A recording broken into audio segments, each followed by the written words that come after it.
ತಮಿಳುನಾಡಿನಲ್ಲಿ ಟಿವಿಕೆ ಪಕ್ಷ ನಟ ವಿಜಯ್ ಅವರು ಸ್ಥಾಪಿಸಿದಂತಹ ಪಕ್ಷ ಈ ಬಾರಿ ಧೂಳೆಬ್ಬಿಸಿರುವಂಥದ್ದು.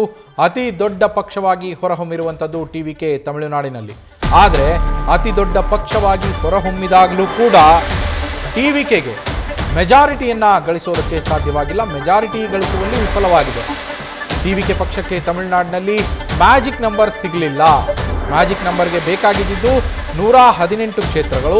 ಆದರೆ ಸದ್ಯ ಟಿವಿಕೆ ಗೆದ್ದಿರೋದು 108 ಕ್ಷೇತ್ರಗಳಲ್ಲಿ ಮಾತ್ರ. 10 ಕ್ಷೇತ್ರಗಳಿಂದ ಮ್ಯಾಜಿಕ್ ನಂಬರ್ ತಲುಪುವಲ್ಲಿ ಹಿನ್ನಡೆ ಅನುಭವಿಸಿದೆ ಟಿವಿಕೆ. ಆದರೆ ಈಗಲೂ ಕೂಡ ಅತಿ ದೊಡ್ಡ ಪಕ್ಷವಾಗಿ ಹೊರಹೊಮ್ಮಿರುವುದು ಟಿವಿಕೆನೇ. ಈಗಾಗಲೇ ಕಾಂಗ್ರೆಸ್ ಬೆಂಬಲ ಕೊಡುತ್ತೆ ಅನ್ನೋ ಚರ್ಚೆ ಇದೆ. ಒಂದು ಹಂತದಲ್ಲಿ ಕಾಂಗ್ರೆಸ್ ಘೋಷಣೆಯನ್ನು ಮಾಡಿದೆ, ನಾವು ಬೆಂಬಲಿಸ್ತೀವಿ ಅಂತ ಹೇಳಿ. ಮತ್ತೊಂದೆಡೆ ಎಐಎಡಿಎಂಕೆ ಜೊತೆಯಲ್ಲಿ ಕೂಡ ಹೋಗುವ ಸಾಧ್ಯತೆಗಳಿದೆ. ಟಿವಿಕೆ ಅವರ ಬೆಂಬಲವನ್ನು ಪಡೆಯಬಹುದು, ಅವರು ಕೂಡ ಬೆಂಬಲವನ್ನು ಕೊಡಬಹುದು ಅನ್ನೋ ಚರ್ಚೆಗಳು ನಡೀತಾ ಇದೆ. ಇದಲ್ಲದೆ ಇನ್ನೊಂದಷ್ಟು ಸಣ್ಣ ಪುಟ್ಟ ಪಾರ್ಟಿಗಳು ಅಲ್ಲಿ 2 ಸ್ಥಾನ 1 ಸ್ಥಾನ 3 ಸ್ಥಾನಗಳನ್ನು ಗೆದ್ದಿರುವಂತಹ ಪಕ್ಷಗಳಿದ್ದಾವೆ. ಅವುಗಳು ಕೂಡ ನೆರವನ್ನು ನೀಡಬಹುದು ಅಂತ ಹೇಳಲಾಗ್ತಾ ಇದೆ. ಇದೀಗ ವಿಜಯ್ ಅವರು ಯಾವ ನಿರ್ಧಾರವನ್ನು ತೆಗೆದುಕೊಳ್ತಾರೆ ಅನ್ನುವಂತಹ ಕುತೂಹಲ ಇರುವಂಥದ್ದು. ಮತ್ತೊಂದು ಕಡೆಗೆ ಅಧಿಕಾರ ಹಿಡಿಯೋದಕ್ಕೆ ಸಜ್ಜಾಗಿರುವಂತಹ ವಿಜಯ್ ಅವರು ಇವತ್ತು ಮತ್ತೊಂದು ಸುತ್ತಿನ ಪಕ್ಷದ ಸಭೆಯನ್ನು ಕರೆದಿದ್ದಾರೆ. ಆ ಸಭೆಯಲ್ಲಿ ದಿನಾಂಕ ನಿಗದಿ ಮಾಡೋ ಸಾಧ್ಯತೆಗಳು ಇದ್ದಾವೆ. ನಮ್ಮ ಸ್ಪೆಷಲ್ ಕರೆಸ್ಪಾಂಡೆಂಟ್ ಚಂದ್ರಮೋಹನ್ ಫೋನ್ ಸಂಪರ್ಕದಲ್ಲಿದ್ದಾರೆ. ಚಂದ್ರಮೋಹನ್, ತಮಿಳುನಾಡಿನಲ್ಲಿ ಟಿವಿಕೆ ಪಕ್ಷ ಅತಿ ದೊಡ್ಡ ಪಕ್ಷವಾಗಿ ಹೊರಹೊಮ್ಮಿದೆ. ಆದರೆ ಮ್ಯಾಜಿಕ್ ನಂಬರ್ ತಲುಪುವಲ್ಲಿ ಅದು ವಿಫಲವಾಗಿದೆ. ಕೇವಲ 10 ಕ್ಷೇತ್ರಗಳ ಕೊರತೆಯಿಂದಾಗಿ ಮ್ಯಾಜಿಕ್ ನಂಬರನ್ನು ತಲುಪಿಲ್ಲ. ಹೀಗಾಗಿ ತಮಿಳುನಾಡಿನಲ್ಲಿ ಮುಂದಿನ ರಾಜಕೀಯ ಲೆಕ್ಕಾಚಾರಗಳು ಯಾವ ರೀತಿಯಲ್ಲಿ ಇರಬಹುದು? ನವೀನ್, ಈಗ ಟಿವಿಕೆ ಪಕ್ಷಕ್ಕೆ ಕೇವಲ ಬಹುಮತದ ಮ್ಯಾಜಿಕ್ ನಂಬರ್ಗಿಂತ 10 ಕಡಿಮೆ ಸ್ಥಾನಗಳು ಬಂದಿವೆ. ಆದ್ರೂ ಕೂಡ ಟಿವಿಕೆ ಪಕ್ಷಕ್ಕೆ ಸರ್ಕಾರ ರಚಿಸತಕ್ಕಂಥ ಅವಕಾಶಗಳಿವೆ. ಮುಖ್ಯವಾಗಿ ಈಗ ಕಾನೂನು ಪ್ರಕಾರ ಹೇಳೋದಾದ್ರೆ ಟಿವಿಕೆ ಪಕ್ಷದ ವಿಜಯ್ ಅವರು ಈಗ ರಾಜ್ಯಪಾಲರನ್ನ ಭೇಟಿಯಾಗಿ ನಾವು ಅತಿ ದೊಡ್ಡ ಪಕ್ಷವಾಗಿ ವಿಧಾನಸಭೆಯ ಚುನಾವಣೆಯಲ್ಲಿ ಹೊರಹೊಮ್ಮಿದ್ದೇವೆ, ಹೀಗಾಗಿ ನಮಗೆ ಸರ್ಕಾರ ರಚನೆ ಮಾಡ್ಲಿಕ್ಕೆ ಅವಕಾಶವನ್ನು ಕೊಡಿ ಅಂತೇಳಿ ಎತ್ತನ ಮಂಡಿಸಬೇಕಾಗುತ್ತೆ. ಮತ್ತು ತಮಗಿರುವಂತಹ ಶಾಸಕರ ಸಂಖ್ಯಾಬಲದ ಪತ್ರವನ್ನು ಕೂಡ ರಾಜ್ಯಪಾಲರಿಗೆ ಸಲ್ಲಿಸಬೇಕಾಗುತ್ತೆ. ಅದಾದ ಬಳಿಕ ರಾಜ್ಯಪಾಲರು ಅತಿ ದೊಡ್ಡ ಪಕ್ಷವಾಗಿ ಹೊರಹೊಮ್ಮಿರುವಂತಹ ಟಿವಿಕೆ ಪಕ್ಷದ ವಿಜಯ್ ಅವ್ರನ್ನೇ ಸರ್ಕಾರ ರಚನೆಗೆ ಆಹ್ವಾನವನ್ನು ನೀಡಬೇಕಾಗುತ್ತೆ. ವಿಜಯ್ ಅವರು ಸಿಎಂ ಆಗಿ ಪ್ರಮಾಣ ವಚನವನ್ನು ಸ್ವೀಕರಿಸಬೇಕಾಗುತ್ತೆ. ಅದಾದ ಬಳಿಕ ವಿಧಾನಸಭೆಯಲ್ಲಿ ಬಹುಮತವನ್ನ ಸಾಬೀತುಪಡಿಸಲಿಕ್ಕೆ ರಾಜ್ಯಪಾಲರು ಅವಕಾಶವನ್ನ ಕೊಡ್ತಾರೆ.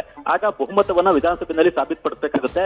ಬಹುಮತವನ್ನ ಸಾಬೀತುಪಡಿಸುವಂತಹ ಸಂದರ್ಭದಲ್ಲಿ ಬೇರೆ ಪಕ್ಷಗಳ ಬೆಂಬಲವನ್ನ ಪಡ್ಕೊಳ್ಬಹುದು.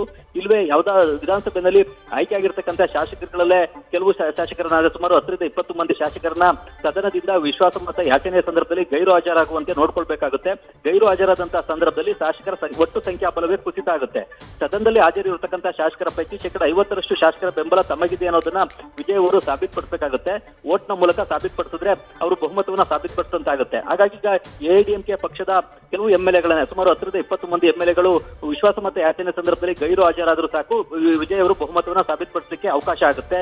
ಇಲ್ವೇ ಕಾಂಗ್ರೆಸ್ ಅಥವಾ ಸಣ್ಣ ಪುಟ್ಟ ಪಕ್ಷಗಳ ಎಂಎಲ್ಎಗಳನ್ನ ಗೈರು ಹಾಜರಾಗುವಂತೆ ನೋಡ್ಕೊಂಡ್ರು ಕೂಡ ವಿಜಯ್ ಬಹುಮತವನ್ನ ಸಾಬೀತುಪಡಿಸಬಹುದು. ಇಲ್ವೇ ಸರ್ಕಾರವನ್ನ ಸುಭದ್ರವಾಗಿ ನಡೆಸಬೇಕು ಅನ್ನೋ ಕಾರಣಕ್ಕಾಗಿನೇ ಕಾಂಗ್ರೆಸ್ ಪಕ್ಷ ಆಗ್ಬೋದು ಅಥವಾ ಬೇರೆ ಸಣ್ಣ ಪುಟ್ಟ ಪ್ರಾದೇಶಿಕ ಪಕ್ಷಗಳ ಬೆಂಬಲವನ್ನಾದ್ರೂ ಕೂಡ ವಿಜಯ್ ಅವರು ಪಡ್ಕೊಳ್ಬಹುದು. ಈಗ ಕಾಂಗ್ರೆಸ್ ಕೂಡ ವಿಜಯ್ ಅವರ ಪರವಾಗಿ ಒಲವನ್ನ ಹೊಂದಿದೆ. ರಾಹುಲ್ ಗಾಂಧಿ ಅವರು ಕೂಡ ಈಗಾಗಲೇ ವಿಜಯ್ ಜೊತೆಗೆ ಮಾತನಾಡಿದ್ದಾರೆ.